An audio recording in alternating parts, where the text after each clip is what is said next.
आज के श्रीमद् भागवत के चर्चा सत्र में आप सभी का स्वागत है। हम श्रीमद् भागवत के चतुर्थ स्कंद के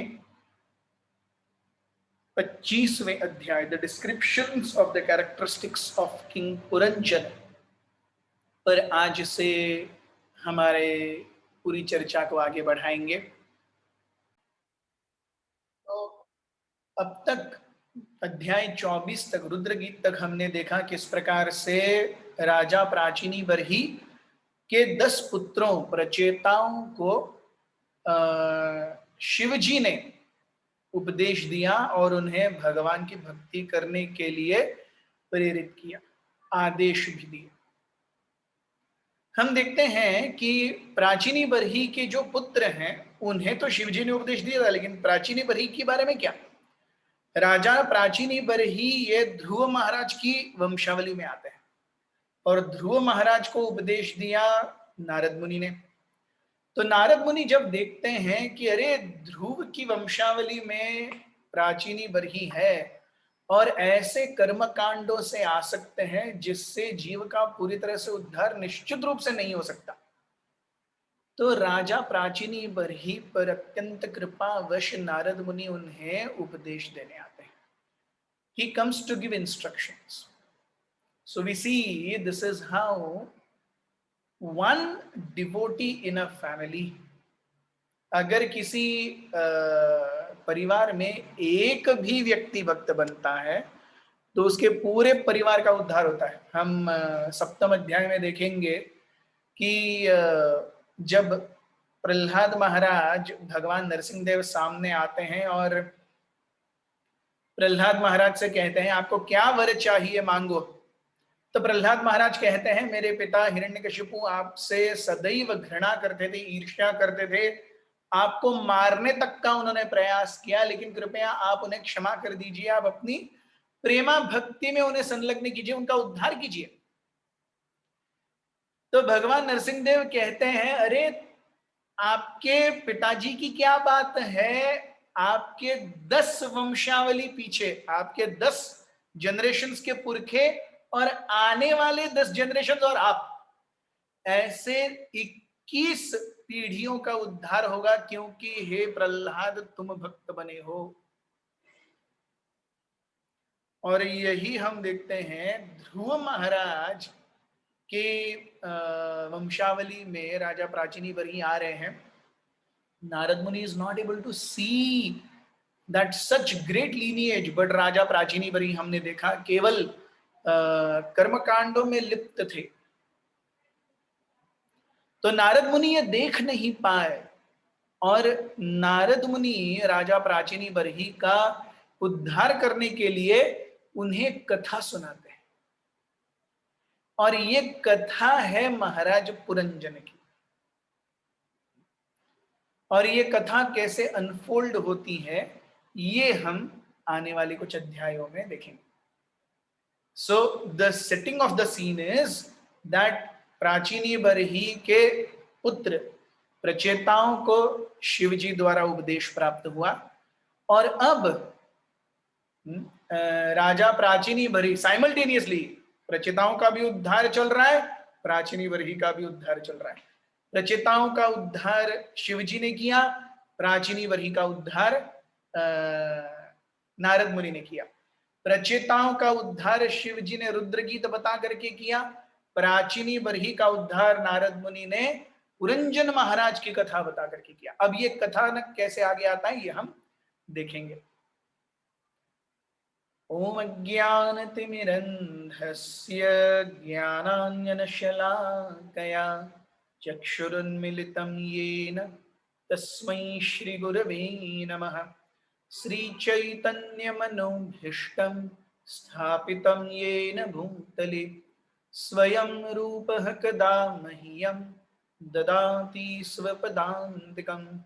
वन्देऽहं श्रीगुरुः श्रीयुतापदकमलं श्रीगुरुन् वैष्णवांश्च श्रीरूपं साग्रजातं सहगण रघुनाथान्वितं तं सजीवं साद्वैतं सावधूतं परिजनसहितं कृष्ण चैतन्य देवम श्री राधा कृष्ण पादान सहगण ललिता श्री विशाखान्वितांश्च हे कृष्ण करुणा सिंधु दीनबंधु जगत्पते गोपेश गोपिका कांत राधा कांत नमोस्तुते तप्त कांचन गौरांगी राधे वृंदावनेश्वरी वृषभानुसुते देवी प्रणमामि हरिप्रिये जय श्री कृष्ण चैतन्य प्रभु नित्यानंद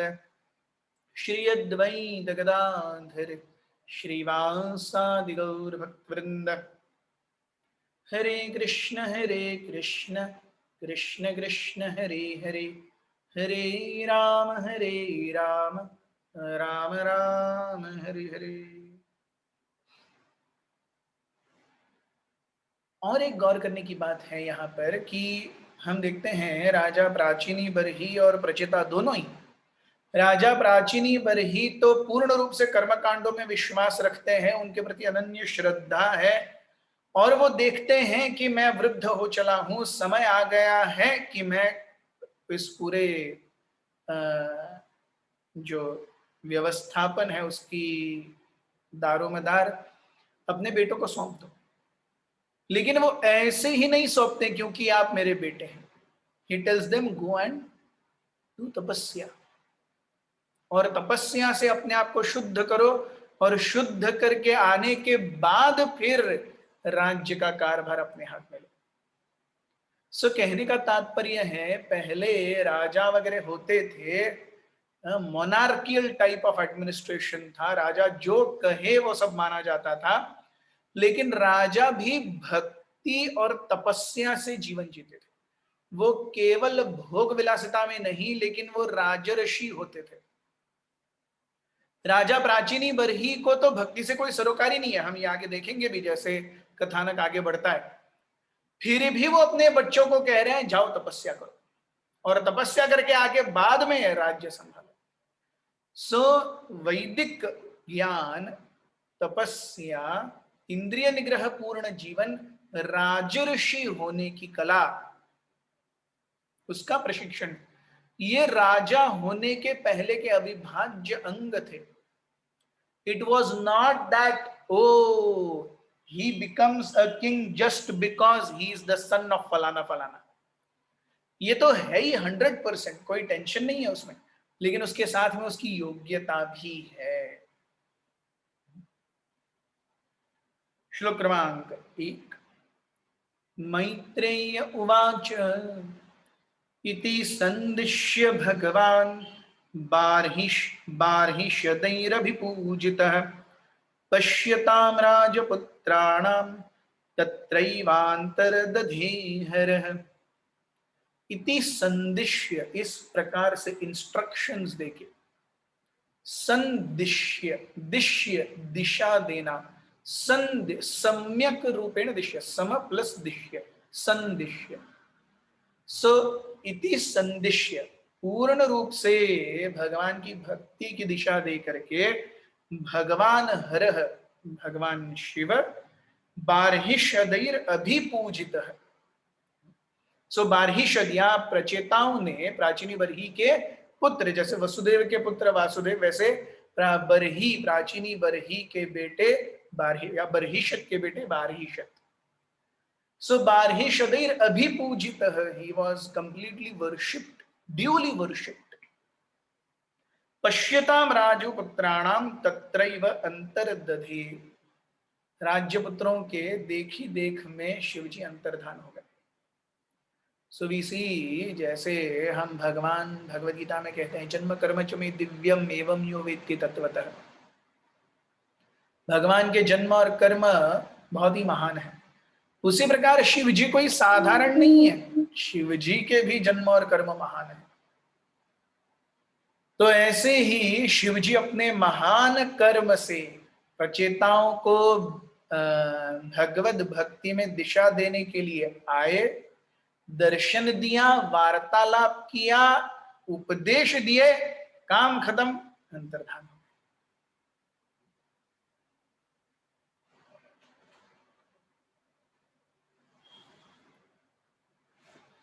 श्लोक क्रमांक 2। रुद्रगीतं भगवतः स्तोत्रं सर्वे प्रचेतसः जपन्तस्ते तपस्तेपु वर्षाणामयुतं जले। All the Prachetas, princess, simply stood in the water for 10,000 years. So रुद्रगीतम भगवतः स्तोत्रम, रुद्र गीत जो शिवजी ने बताया, भगवतः स्तोत्रम, भगवान के प्रति आदर से गाया जाने वाला ये स्तोत्र, सर्वे प्रचेतसः जपन्तस्ते, सारे प्रचेताओं ने इसका जप किया। तपस्तेपु, तपस्या की। वर्षाणाम आयुतम, आयुतम अर्थात 10,000।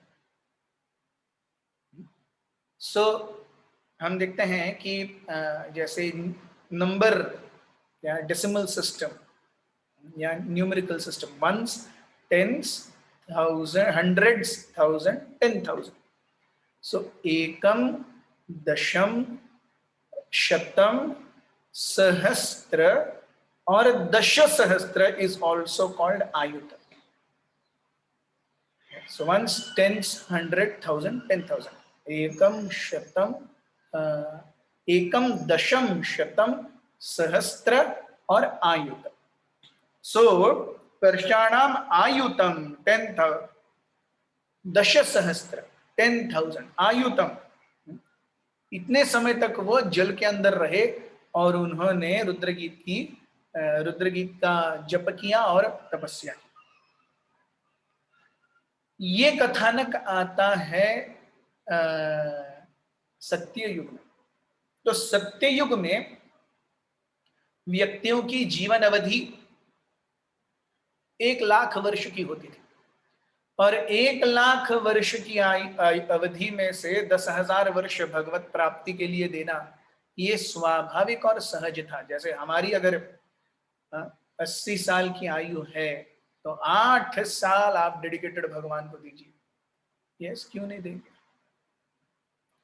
सो अल्टीमेटली हम जो देखते हैं, हम अगर रोज 2 घंटा जप करते हैं, 2.25 ढाई घंटा जप करते हैं, तो इस हिसाब से अगर हमारा 24 घंटे का दिन, उसमें से लगभग 2.5 घंटे का जप। सो ऑलमोस्ट आप देख लीजिए लगभग 1/10 ऑफ आवर टाइम।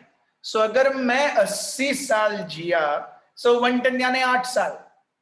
तो अगर मैं रोज भक्ति कर रहा हूं, भक्ति के शुद्ध अंगों का पालन कर रहा हूं, रोज 2.5 घंटे, 2 घंटा जप, आधा घंटा रीडिंग, हियरिंग, भगवान की सेवा, भोग लगाना, XYZ, तो और ये मैंने जन्म से लेकर 80 साल तक किया, तो भी मैंने पूरे जीवन में 8 साल ही भक्ति की।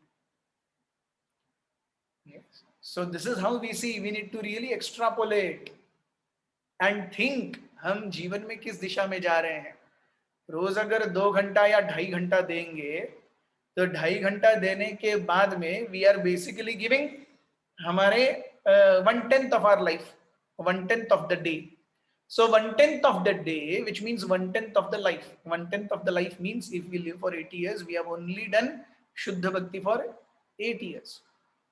So कितना जरूरी है कि हम इस टाइम गैप को ब्रिज करें, शुद्ध भक्ति के कार्यों में और ज्यादा संलग्न हो। So उस समय लोग 1,00,000 वर्ष, लक्ष्य, सो सहस्त्र, आयुत और लक्ष्य। सो 1,00,000 वर्ष की आयु होती थी, उसमें एक आयुत, 10,000 years they did तपस्या। श्लोक क्रमांक 3। प्राचीनि बर्हिषं क्षयतः कर्म स्वासक्त मानसं नारदोऽध्यात्म तत्त्वज्ञः कृपालुः प्रत्यबोधयत्। While the princes were undergoing severe austerities in the water, their father was performing different type of fruitive activities. At this time, the great saint Narada, the master and teacher of all spiritual life, became very compassionate upon the king and decided to instruct him about spiritual life. तो नारद मुनि देखते हैं सो नारद आध्यात्म तत्व विज्ञ। Who is a गुरु? गुरु कौन है? किब विप्र किबन्यासी शूद्र के ने नाय, यही कृष्ण तत्व वेत्ता सही गुरु है। जो कृष्ण तत्व को जानता है वह गुरु है, यह कृष्ण तत्व वेत्ता। सो यहां पर नारदो आध्यात्म तत्वज्ञ है। सो इन वन सेंस आध्यात्म तत्वज्ञ है या आत्म तत्वज्ञ है, one who knows about life, existence, and one is a realized soul. आध्यात्म तत्वज्ञ। So Kripalu Pratyabodhayat. He became very compassionate. We see this is how Krishna arranges transcendental activities. प्राचीनी Barhi या प्रचेताओं को शिवजी अत्यंत कृपावश मिले। ध्रुव महाराज को नारद मुनि का दर्शन अत्यंत कृपावश हुआ। प्राचीनी बरही को नारद मुनि से उन्होंने क्या किया है नारद मुनि का दर्शन लेने के लिए? प्राचीनी बरही ने कुछ नहीं किया। ध्रुव महाराज ने क्या किया था नारद मुनि का दर्शन करने के लिए? कुछ नहीं। प्रचेताओं ने क्या किया था भगवान शिव का साक्षात दर्शन प्राप्त करने के लिए? कुछ नहीं। This happens by mercy. So हम देखते हैं ये कृपा का जो तत्व है, जीवन किस प्रकार कृपा पूर्ण चलता है। अगर हम अपने बारे में पूरी तरह से सोचना बंद कर दें और अपने जीवन की दारोमदार भगवान के हाथ में दे दें तो भगवान हमें सब कुछ दे। It is only because we think that we need to struggle a lot just to maintain ourselves. So Krishna says, okay. Whereas whatever is due for us, और भगवान प्रॉमिस करते हैं, है कि योगक्षेमम महाम्यहम। सो अनन्यश्चिन्तयन्तो माम ये जना पर्युपासते तेषां नित्यभियुक्तानां योगक्षेमम महाम्यहम। कृष्णा प्रॉमिसेस, अहम मैं खुद कैरी करूंगा, don't worry. Yes, so a devotee is very primary. It doesn't mean कि उसे परिवार और नौकरी वगैरह सब छोड़ देना चाहिए, लेकिन आध्यात्मिक जीवन में अत्यंत सीरियस होना चाहिए। So if one is doing things to maintain body and together just because body and soul needs to be maintained together, अगर कोई अपने भौतिक जीवन को ऐसे ही जीना है, अरे भाई शरीर मिला है जीना ही है, जी लेते हैं।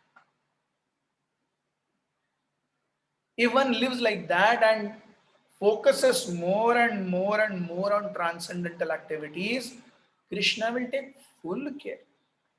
Absolutely. और यही कृपा है कि यहाँ पे तो हम देखते हैं ध्रुव महाराज ने कुछ नहीं किया, प्रचेताओं ने कुछ नहीं किया, राजा प्राचीनी परिषद ने कुछ नहीं किया, फिर भी कृपा मिली।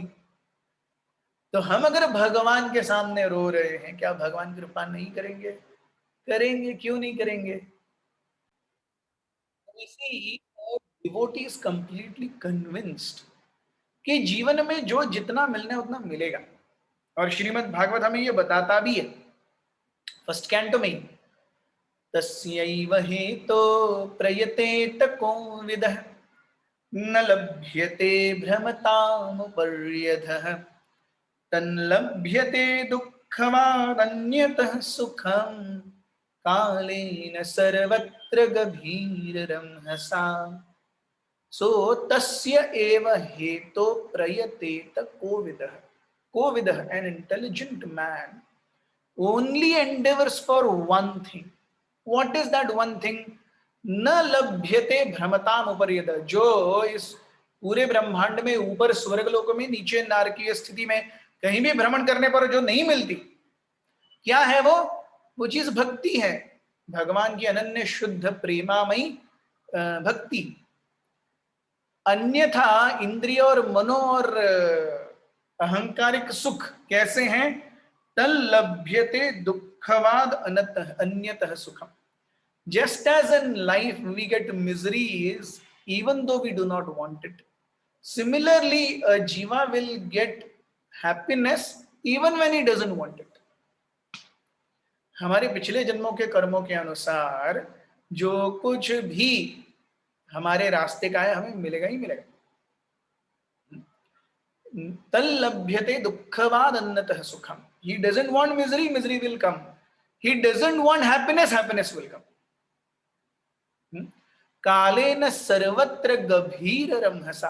काल के प्रभाव से हर किसी को यह सब मिल रहा है, तो उसी के पीछे एक कोविदः, an intelligent man doesn't Endeavour.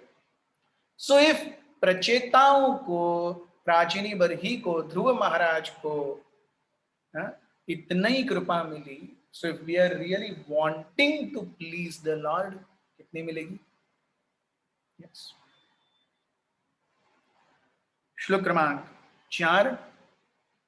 श्रेयस्त्वं कर्म गतमद्राजन् कर्मणामत्मन ईहसे दुःखहानिः सुखावाप्तिः श्रेयस्तन्नेह चेष्यते. Narad Muni asked King Prachini Barhishya, "My dear king, what do you desire to achieve by performing these fruitive activities? The chief aim of life is to get rid of all miseries and enjoy happiness. But these two things cannot be realized by fruitive activities." Narad मुनि पूछते हैं, हे राजा प्राचीनी बरही, आप इतना ज्यादा कर्म तंत्र में पूरी तरह से निरवधि लगे हुए हैं, क्या प्राप्त क्या करना चाहते हैं? अल्टीमेटली आप दुखों का परिहार चाहते हैं और सुख चाहते हैं. करेक्ट. दुखों का परिहार और सुख ये कभी भी भौतिक रूप से कुछ भी करने से, कर्मकांडियों के करने से, कर्मकांड गतिविधियों से नहीं होने वाले. ये भगवान भगवद गीता में भी बताते हैं. भोक्ता हम यज्ञ तपसाम सर्वलोक महेश्वरम सुहृद सर्वभूतानाम ज्ञात्वा माम शांति वृक्षति. अगर व्यक्ति को सुख चाहिए, शांति चाहिए, तो भगवान की अनन्या भक्ति में संलग्न होना पड़ेगा, है कि नहीं? यस. नहीं तो कभी ऊपर क्षीणे पुण्य मर्त्य लोकम विशंति तेत्वा भुक्त्वा स्वर्ग लोकम विशालम. अगर कोई पुण्य करके स्वर्गलोक में जाएगा तो भी जब तक उसके पुण्यों की बही खाता में बैलेंस है तब तक वहां रहेगा. जैसे ही खत्म, क्षीणे पुण्य मर्त्य लोक विशालम. So no amount of fruitive activities are able to give any jiva any cessation from misery. Rather, the only happiness in this material world is when there is no misery. Srila Prabhupada ji कहते हैं, जैसे बहुत ज्यादा बम्पी रोड पे हम अगर car से कहीं जा रहे हैं, सुदूर इलाके में बहुत ही ज्यादा उबड़ खाबड़ रोड है, तो दो गड्ढों के बीच में जब गाड़ी 2 सेकंड के लिए ठीक होती है तब लगता है,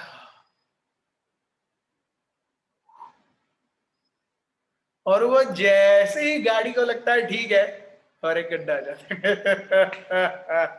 है. तो जीवन ऐसे ही चलता है. अरे हमको लगता है और फिर से धक्का खाते हैं और फिर ठीक हो जाता है, फिर से धक्का खाते हैं. तो ये जीवन है. इस जीवन का यही है रंग रूप. तो नारद मुनि कहते हैं, भैया तुमको क्या चाहिए? You want cessation of miseries and complete happiness? Then you are on the wrong path, my dear child. How do you expect? Delhi की गाड़ी में बैठे हो और बंबई जाने के लिए रुके हुए, कैसे होगा? दिल्ली की गाड़ी लोगे तो Delhi पहुंचोगे. So we see any amount of material adjustments and increasing of material standards of life will never guarantee us cessation of misery. भौतिक रूप से हम अपने जीवन को क्लेश मुक्त बनाएंगे, इससे हम आध्यात्मिक रूप से प्रगति कर सकते हैं क्या? नहीं। इससे हम पूरी तरह से क्लेश मुक्त हो सकते हैं क्या? हमेशा के लिए नहीं, थोड़े समय के लिए। यस। सो नारद मुनि इस प्रकार से पूछते हैं तो राजा प्राचीन परिषद कहते हैं, राजोवाच न जानामि महाभाग परम कर्मापविद्धि ब्रूहि मे विमलं ज्ञानम येन मुच्येय कर्मभिः। The king replied, O great soul Narada, my intelligence is entangled in fruitive activities. Therefore, I do not know the ultimate goal of life. Kindly instruct me in pure knowledge so that I can get out of the entanglement of fruitive activities. So, प्राचीनवरी कहते हैं, न जानामि महाभाग, हे नारद मुनि, you are supremely great. So, परम कर्मापविद्धि, मेरी बुद्धि तो केवल कर्म कांडों में ही लगी है, इससे ऊपर मुझे कुछ दिखता नहीं है। अगर आप कुछ देना चाहते हैं, ब्रूहि में विमलम ज्ञानम, इफ यू थिंक दैट कर्म इज मल ज्ञान, प्लीज गिव मी विमल ज्ञान, जिसमें मल नहीं हो, मल से जो ज्ञान नष्ट हो। ये न मुंचेय कर्म भी, जिससे मैं कर्मों की श्रृंखला से नष्ट हो सकूं। So we see this is also a very important aspect.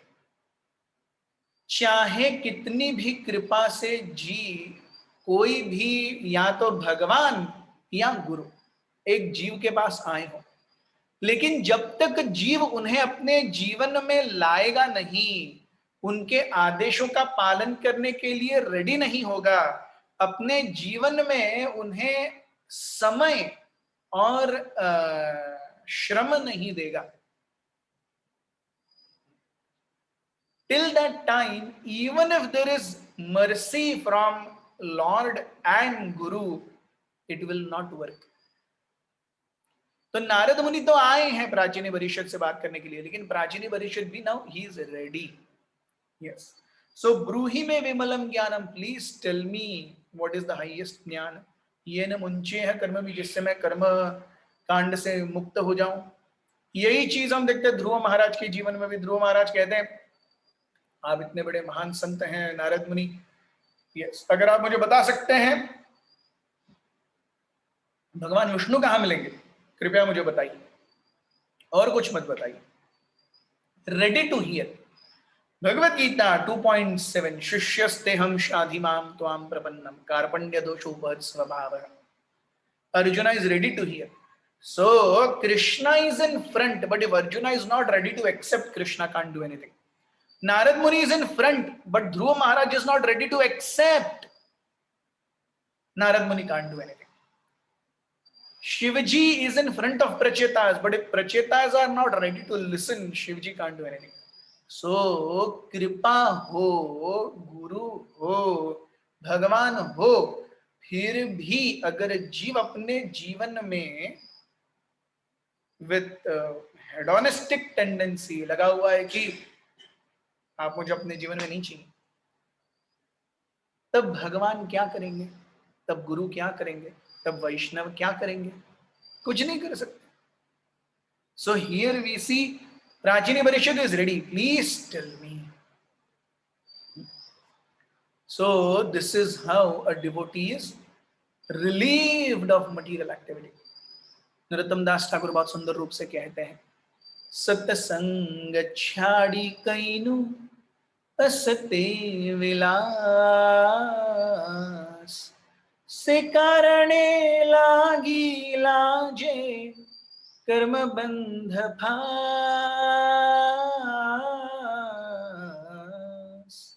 न भजिया मई गुरपहु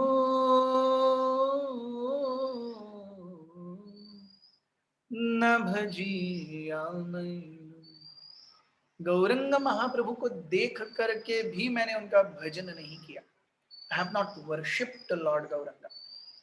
सत्संग छाड़ी कईनो असते विलास, सत्संग छोड़ करके असत विलास में मैंने आनंद पाया, से कारणे लागिला कर्म बंध फास, उस कारण से कर्म बंधन में फंस गया। So Narad Muni is here to give instructions, Prachini Barhit is ready to accept instructions. This is perfect guru and disciple relationship. Realized spiritual master आध्यात्मिक ज्ञान देने के लिए तैयार हैं और जिज्ञासु शिष्य उसे सुन करके आत्मसात करने के लिए तैयार है। परफेक्ट। श्लोक क्रमांक 6। गृहेषु कूटधर्मेषु पुत्रदारधनार्थधि न परम विन्दते मूढ़ो भ्राम्यन् संसारवर्त्मसु। सो गृहेषु कूटधर्मेषु, गृह घर, कूट धर्म यानी डिप्लोमेसी। घर में सारी चीजें डिप्लोमेसी से की जाती है कि नहीं? सबको संभाला, अरे कभी चिल्ला के, कभी प्रेम से, कभी बहला फुसला करके, कभी गुस्सा हो करके, हर कोई अपनी अपनी बात जैसे तैसे मनवाने का प्रयास कर रहा है। Everybody is trying to control others through their diplomacy, है कि नहीं? सो किस तरह से मैं सबको घर में खुश रखूं ताकि टेंशन नहीं हो भाई। So it is all about taking life ahead somehow.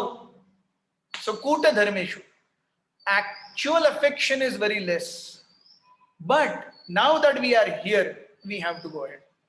So गृहेषु कूट धर्मेषु पुत्र दारा धन अर्थधि, अपने जीवन में केवल बच्चों को, पत्नी को, संपत्ति को ही, इतना ही, और कुछ नहीं है जीवन में, ऐसा जो व्यक्ति सोच के चलता है, पुत्र दारा धन अर्थधि, इनके लिए वो कार्य करता है, यही उसकी मेधा है। न परम विन्दते, he will never know transcendental subject matters, he will never understand transcendental subject matters. मूढ़ो भ्राम्यन् संसार वर्त्मसु, वो मूर्ख संसार में ऊपर नीचे घूमता ही रहेगा बस। श्रील प्रभुपाद जी जैसे कहते हैं, a football is free but free to be kicked, वैसे ही जीवात्मा is free but free to be kicked by maya and his own वासनास। सो उसी प्रकार से गृहेषु कूट धर्मेषु पुत्र दारा धनार्थधि न परम विन्दते मूढ़ो भ्राम्यन् संसार वर्त्मसु। पहले भी हम देख चुके हैं, देहापत्य कलत्रादिषु आत्मसैन्येषु असत्सु अपि तेषां प्रमत्त निधनम पश्यन् अपि न पश्यति। देह, शरीर, अपत्य, बेटे, कलत्र, पत्नी आदिषु, सो स्वयं, अपने बेटे, धन इत्यादि से, आत्मसैन्येषु, वो सोचता है कि गड़बड़ के समय ये सब मेरे काम आएंगे, लेकिन असत्सु अपि, ये सारी चीजें ही नश्वर हैं, ये हमारे क्या काम आएंगी? Yes. भौतिक चीजें, लक्ष्मी नश्वर है, फैमिली नश्वर है, घर नश्वर है, पूजा लाभ प्रतिष्ठा नश्वर है, हम स्वयं देह नश्वर है। सो आत्मसैन्येषु असत्सु अपि, ये सारे असत हैं। तेषां प्रमत्त, मत्त मीन्स इल्यूजन एंड प्रमत्त मीन्स परफेक्टली इल्यूजन। निधनम, निधनम मीन्स डेथ, मृत्यु। पश्यन् अपि न पश्यति, व्यक्ति देख करके भी नहीं देख पाता, वो भूल जाता है ये सब कुछ छोड़ करके उसे जाना पड़ेगा। जिस समय वो जाएगा उस समय के लिए उसने कुछ प्रिपरेशन किया है क्या? 1 साल तक व्यक्ति स्कूल में जाता है, बच्चा स्कूल में जाता है, जैसे ही अक्टूबर नवंबर आने लगते हैं, माँ पिताजी बोलते हैं बेटा मार्च में आएगा समय, पढ़ाई चालू कर दे, पढ़ाई चालू कर देता है वो। तो मार्च में कल एग्जाम है इसलिए आज लेके बैठता है क्या टेक्स्ट बुक? नहीं, दिसंबर से ही उसने स्टार्ट कर दिया। सो वो देख रहा है फाइनल एग्जाम आते हुए, उसके लिए वो प्रयास कर रहा है, वो बुद्धिमान है। उसी प्रकार एक जीव जब इस भौतिक जगत में देहधारी, वो मृत्यु को आते हुए देखता है, अरे आ रही है मृत्यु, उस डायरेक्शन में मुझे कदम उठाने पड़ेंगे, तब वो इंटेलिजेंट है। अगर मृत्यु को आते हुए देख करके, जान करके भी हम उसके बारे में कुछ न करें, then it becomes like I know March में एग्जाम है, लेकिन अभी 18 मार्च को एग्जाम है तो 17 मार्च को मैं बुक खोल के बैठता हूं, तो क्या फायदा है? सो तेषाम प्रमत्त निधनम पश्यन अपि न पश्यति, he is not able to see death everywhere, and he is not able to see that he is also going to die, she is also going to die. So at the time of death, for that time of death, what have I done? और ये प्राचीनी बरी स्वयं कह रहे हैं, ये नारद मुनि नहीं कह रहे, ये प्राचीनी बरी स्वयं कह रहे हैं.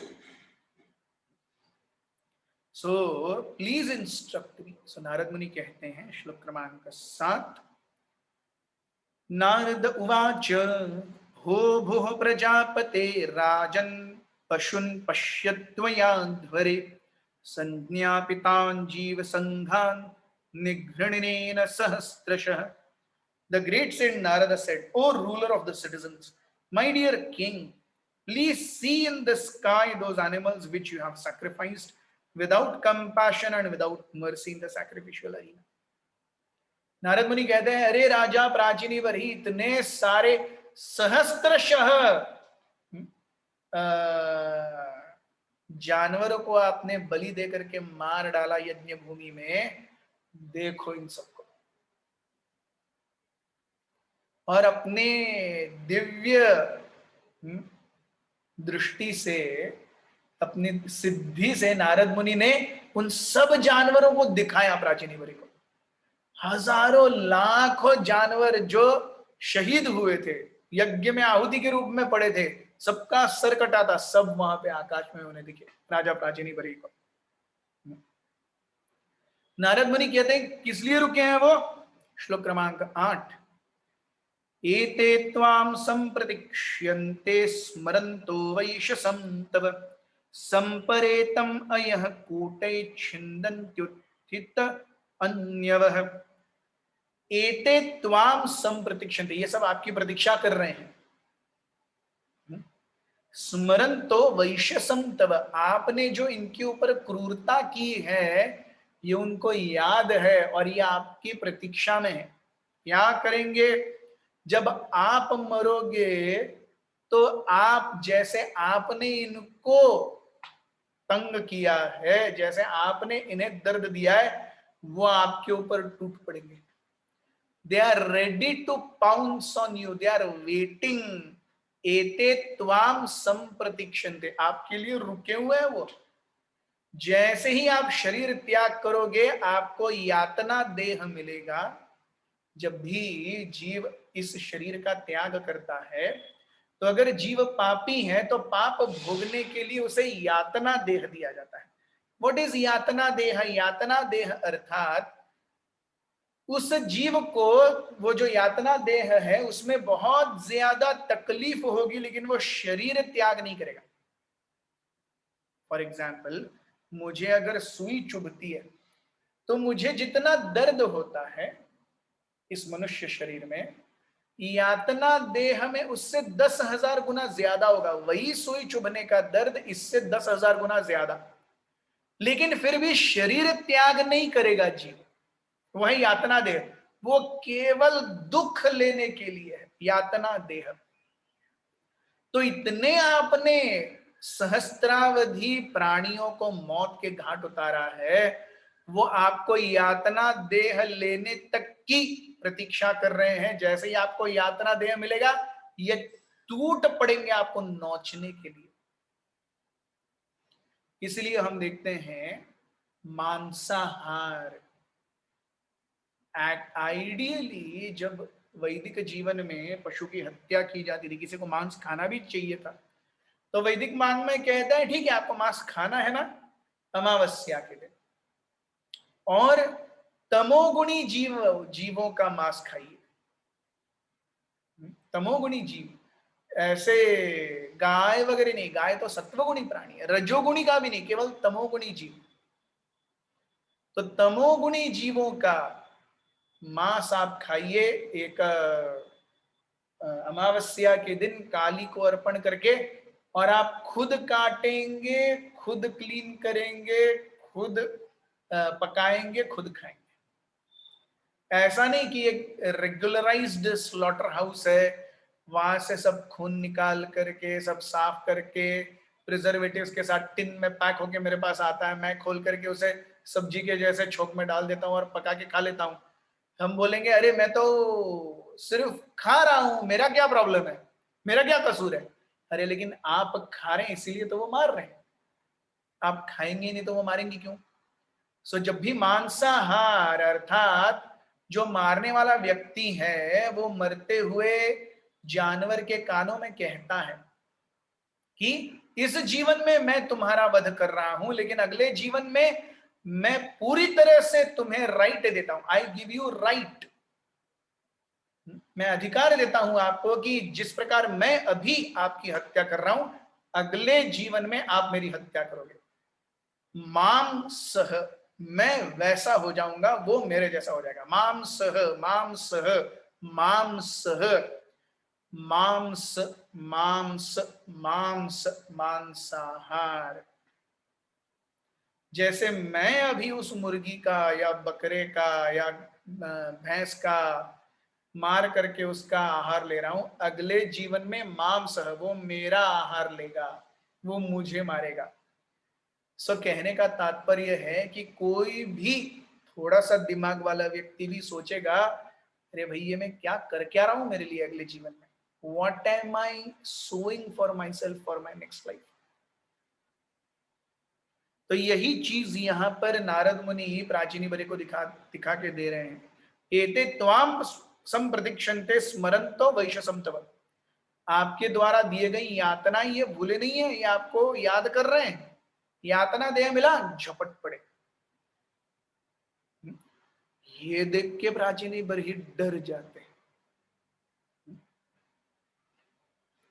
वो कहते हैं this is how we see Narad Muni such an expert preacher, he knows किसकी कैसी दुखती रग को पकड़ना है। सो नारद मुनि कहते हैं श्लोक क्रमांक 9, अत्र ते कथयिष्येमं इतिहासं पुरातनं पुरंजनस्य चरितं निबोध गदतो मम।